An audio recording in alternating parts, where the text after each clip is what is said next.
Making a mistake when buying a home can be an extremely costly endeavor. One single move can lead to thousands of dollars wasted.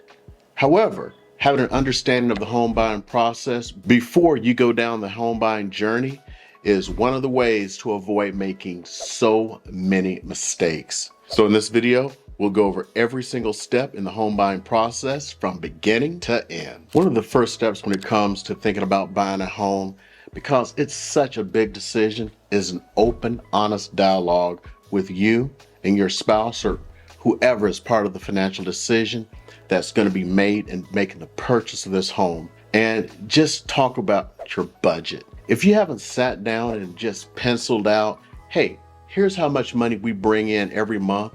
Here's what we're currently spending on for your mortgage, for your rent, or anything else. All these have an open and honest conversation about your budget and what you're spending your money on and what you can afford. Once you have that conversation internally as part of your next budget meeting, the next thing you need to do is focus on getting pre-approved with a lender. Not just pre-qualified, pre-approved. The biggest difference is that pre-approval is the lender saying, hey, we vetted your finances and know you are good to go on the purchase of a home. They're going to want to know all assets and liabilities that you may have, all the monthly debts. They're going to ask you a bunch of questions. Then at that point, they're going to give you a pre-approval number. That pre-approval number basically means you're approved to buy a house up to, let's say, $400,000 with 10% down or 5% down or whatever it is. And as a bonus, if you're a veteran, there is no down payment unless you want to put something down. Once you have the budget conversations and once we talk with the lender and get you pre-approved, and I have lenders I can recommend to you. There's some down in the description. Here's what I would tell you. Use someone local. Use someone that your realtor trusts. Use someone that you know is going to take care of you and it's going to give you a personal experience. I'm not saying that you just shouldn't go with a big bank. I mean, you totally can. I'm just telling you from my personal experience, having done transactions, it makes a difference when your lender is advocating and fighting for you. The most important thing is getting a loan that is the lowest cost to you. Because what we don't want you to do is, like I said, find the perfect house and that you're not prepared when it comes time to make a move and make that offer, because the window is going to open up and you need to be ready. So part of being ready is having those financial conversations before we even get started. Get the pre-approval and then going from there. Once we've had the financial conversation, the next thing is setting aside the money that you're going to need when it comes to buying a house. Your down payment needs to come from an account that is accessible, not mattress money. None of that. Not gun safe money. Not, I think I'm going to get it money. The bank needs to be able to account for where that money is, and it needs to come out accordingly. You also are going to have, once it's time to put a contract on a home and when you're ready to buy, you're going to have really three things that are the most important. Your earnest money, the inspection money, and the money for the appraisal. Bonus, some lenders will pay for your appraisal. We're going to have to put down what's called earnest money. Earnest money, like I like to tell people, is like an engagement ring. It's telling the seller, hey, we're serious about buying this home, and it's the consideration money that gets us under contract. Like Beyonce said, put a ring on it. Most of the time here in Nevada, that's usually about 1% of the purchase price.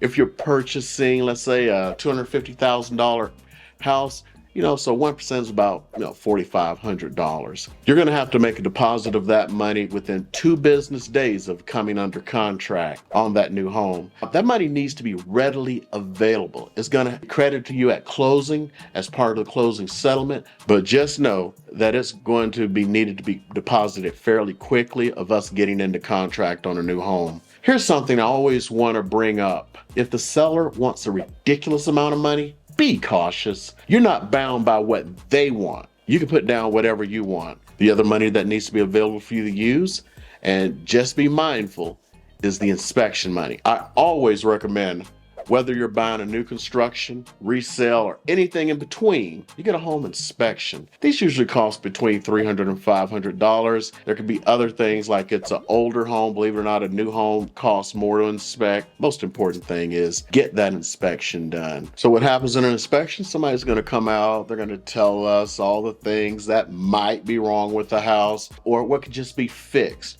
or if it even needs to be fixed, just so that you're aware, because what we don't want is any surprise happenings after you close.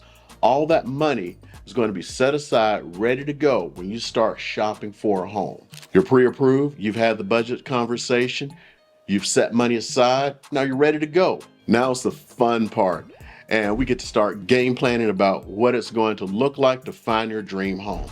During our game plan session, what we're going to do, you and I and your spouse or whoever is part of the decision-making process, could even be your children or parents, we're going to sit down and we're going to have a conversation, and we're going to talk about, hey, what are you looking for in your next home?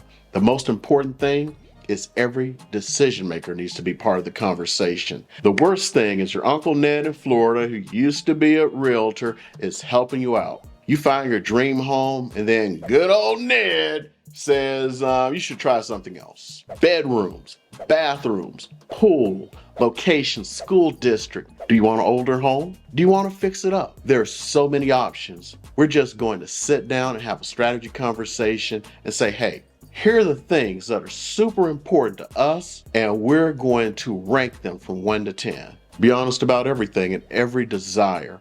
I once had a buyer, and every home we went to, they started looking at the backyard and the driveway.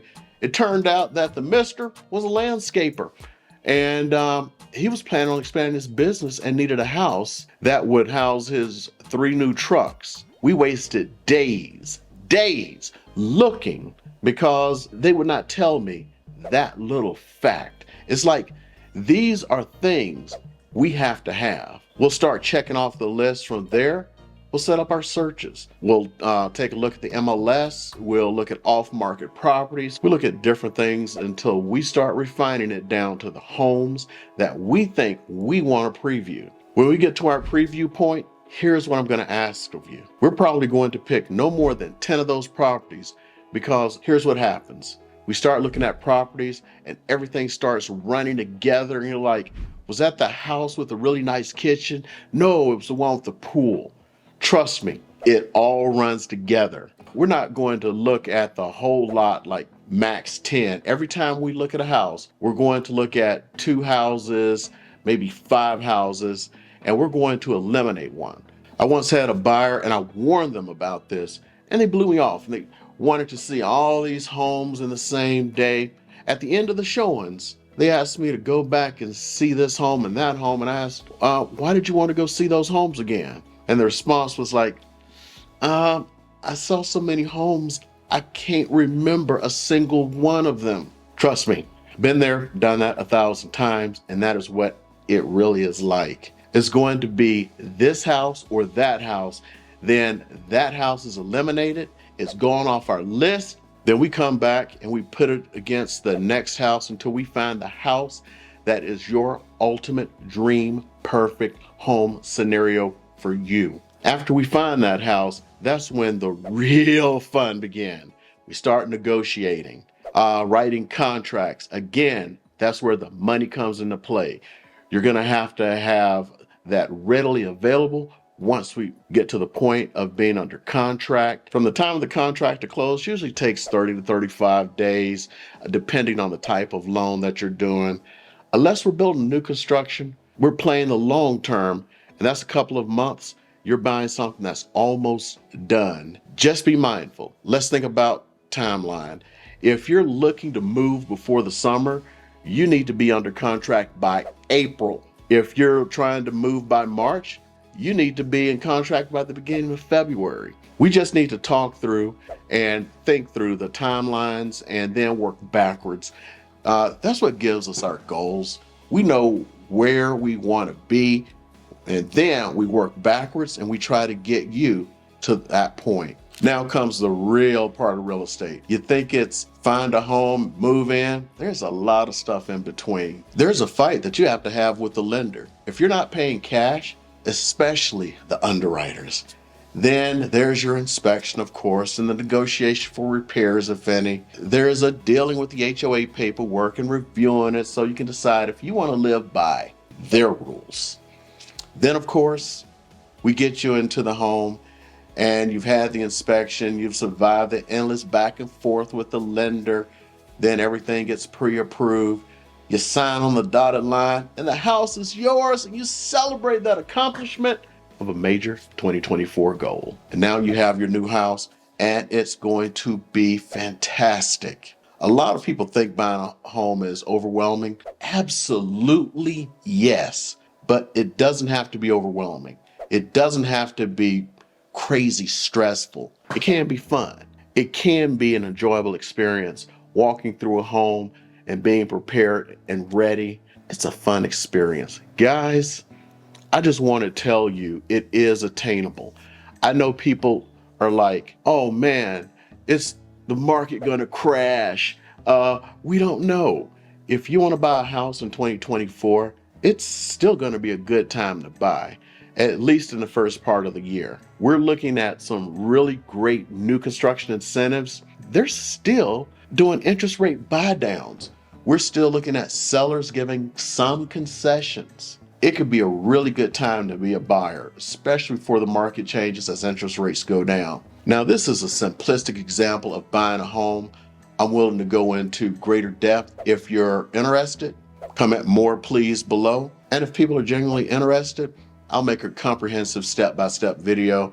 I'll have to warn you ahead of time. This video would be long, but satisfying. It will probably save you tens of hours of time. I just want to make sure that you're taken care of.